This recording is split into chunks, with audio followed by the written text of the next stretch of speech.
Masa yun na talaga lahat eh. Mayabang, hambog, tanga, bobo. Baka kasi kabunok ko lang alam sa Biblia, hindi niya naunawaan ang kanyang binabasa. Kaya ayaw mong pakita ng mukha kasi wala kang Amerikana, wala kang barong. Ano? Busted talaga ako. Pasensya na po kayo, kaburnok, ano? 4 na taon na nating ipinagtatanggol ang pananampalatayang Katoliko. Ito ang Factbusters! Sa puntong ito ng ating programa, kung hindi ka pa nakasubscribe, pakiclick po ng subscribe button at ang notification bell para updated po tayo sa ating mga susunod na videos. Kaya, let's go at simulan na natin!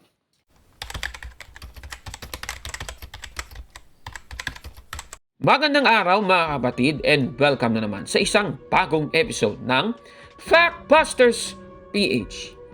Ayon po sa Hebreo 13:7, dapat po nating alalahanin ang mga namumuno sa atin, yung mga nag-lead po sa atin sa ating pananampalataya.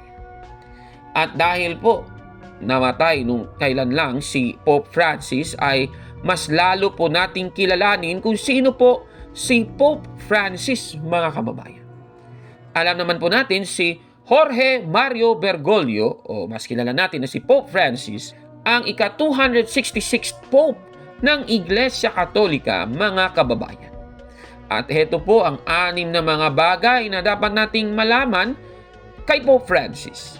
Si Pope Francis ang unang Santo Papa na kinuha ang pangalang Francis, ang pangalang pinili mula kay Saint Francis of Assisi, mga kapatid.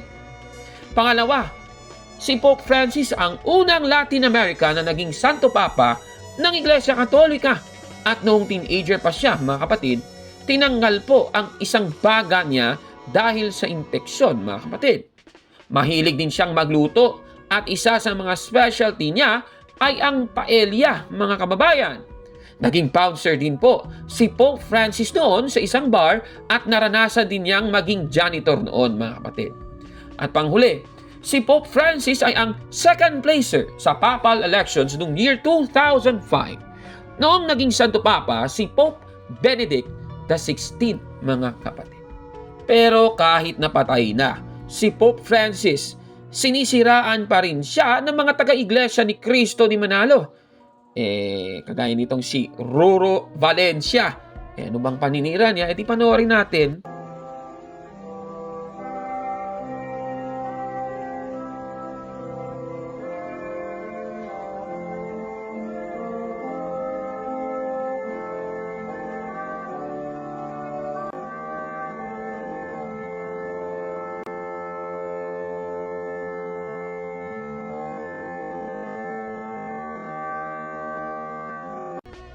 Grabe naman itong reels ni Ruro Valencia, isang miyembro ng Iglesia ni Cristo ni Manalo. O dagdagan pa natin itong si Leon Kennedy Ramos. O ito, panoorin natin.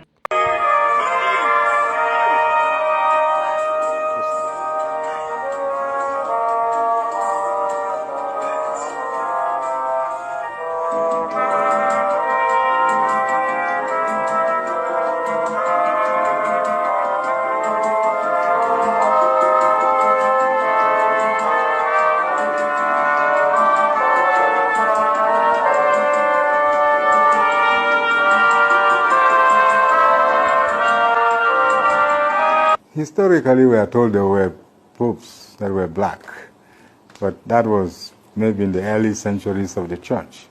But in modern times, there hasn't been any black pope. And who says a black person cannot be a pope? An African can be pope. We have some cardinals who are Africans. But what we are praying for is not for an African pope, a black pope, an American pope, an Asian pope. No, we're praying for a good and holy pope. Hi everyone, this is Anjigo TV. So what do you have to say about what happened here in this video? You know, for me, I don't see it as a good something. a father of all the churches, the whole world, racist for a black man. It's not good. And you can see that Cardinal are saying they are sure that a black Ay grabe naman talaga itong mga paninira nila, mga kababayan. Sa ating pagsusuri, mga kababayan, atin pong susuriin ito at titignan. Kasi nahanap po natin yung raw video kung saan nanggaling yung kanilang ipinakita. O eto, panoorin natin mga kapatid. It's Palm Sunday, and Christians worldwide have been marking the day which commemorates the triumphant entry of Jesus Christ into Jerusalem. At the Vatican, Pope Francis has presided over Mass in St. Peter's Square as he kicked off events leading to Easter just a day after leaving hospital following a bout of bronchitis. The 86-year-old's admittance to hospital on Wednesday with breathing difficulties sparked concerns he may not be well enough to attend a series of rites in the most important week in the Christian calendar. The Pope, while addressing happy Catholics and other faithful at the Basilica Square, called on humans to be watchful of their neighbors, especially people living with difficulties amidst the present economic and natural issues bedeviling the globe.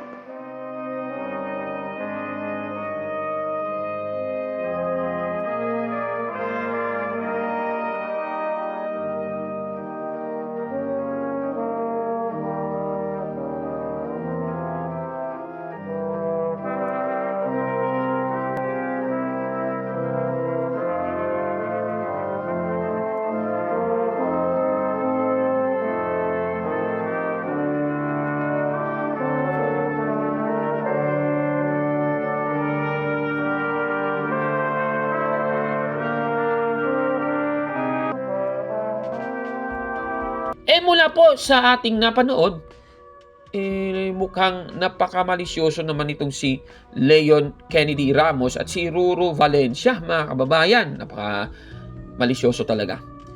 At kung titingnan, yan po ay base lamang sa anggulo ng kamera. Malay mo naman, mga kapatid, nag-smile ata si Pope Francis noong hindi siya nakaharap sa camera. Naku naman, grabe naman ito. Pero alam naman po natin na si Pope Francis, kung minsan, nagalit na po yan. Especially kung aagawin yung kamay niya, mga kapatid.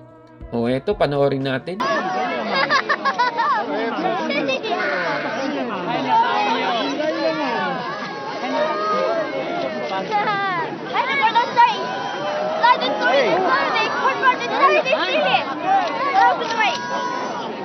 Ayan po, yan po yung tagpo kung saan nagalit si Pope Francis sa babae.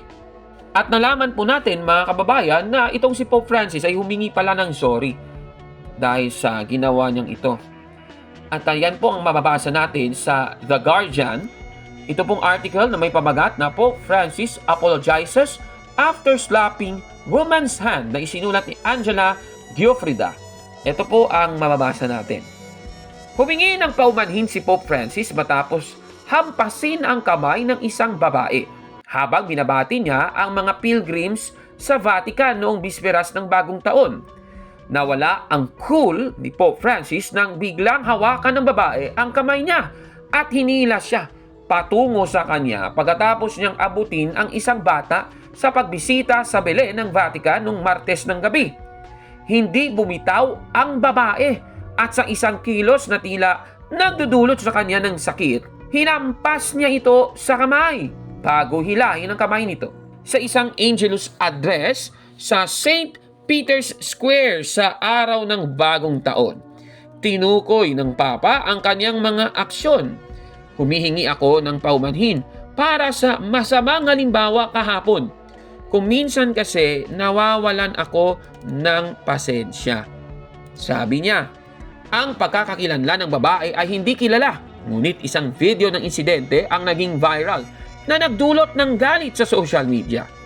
Isinulat ng isang gumagamit ng Twitter, ang ginawa ng Papa ay nagpapakita ng isang bagay. Siya ay isang tao. Ayan, so yan po ang article na ating nabasa. So humingi po siya ng paumanhin, mga kapatid.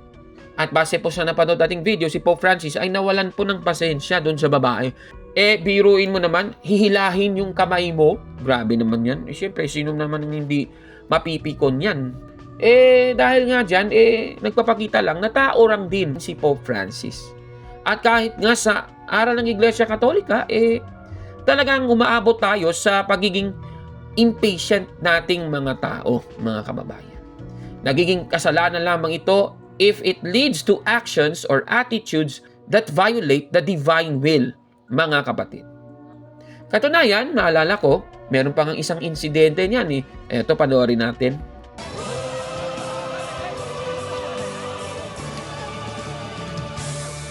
This is something you don't see every day. The Pope getting angry. It happened in Mexico as Pope Francis was greeting a crowd of worshipers. Suddenly, somebody grabs him by his cassock and won't let go. The Pope ends up on a young man in a wheelchair. The Pope sternly says in Spanish, "Don't be selfish." O, diba? So, talagang ganun, ano? Si Pope Francis nagagalit din. Dahil hihilain yung kamay mo, syempre, nagpapakita po ito ng hindi paggalang sa Santo Papa, mga kababayan. At yan po ay nagpapakita ng selfishness. Nabigyan ka talaga ng oras ng Santo Papa. Pero ang maliit na bagay nito, mga kababayan, ay hindi naman po makakaapekto sa mga malalaking nagawa ni Pope Francis sa Iglesia Katolika. Kaya itong masasabi natin sa mga malisyosong miyembro ng Iglesia ni Cristo ni Manalo, busted! Yan! Nako mga malisyoso talaga kayo. At sa pagkakataong ito, bibigay po tayo ng ilang sandali sa pag-alala kay Pope Francis bilang Santo Papa ng Iglesia Katolika.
Kaya kay Pope Francis, rest in peace sa iyo at ipinagdadasal po namin ang iyong kaluluwa, kaibigan. Ano po ang masasabi ninyo sa ating episode po ngayon? Paki-comment po sa baba mga kapatid. At kung like mo ang video nito, paki-smash ng like button at mag-subscribe sa ating YouTube channel, Factbusters PH. Kaya huwag maniwala sa sabi-sabi. I-check mo na kung fact nga talaga. Hanggang sa susunod na episode, Ako po si Kaburno at ito ang Factbusters! Mga kapatid, magandang araw po at kapayapaan ay maghari sa ating isipan at sa ating puso. At follow and subscribe, Factbuster PH at The Beloved Catholic sa Facebook page ni Kaburnok. At abangan nyo si Kaburnok, no? Dahil marami siyang i-reveal na mga maling aral at matutuhanan natin ang katotohanan. Dahil ang katotohanan ay magbigay sa atin ng tunay na kalayaan. God bless!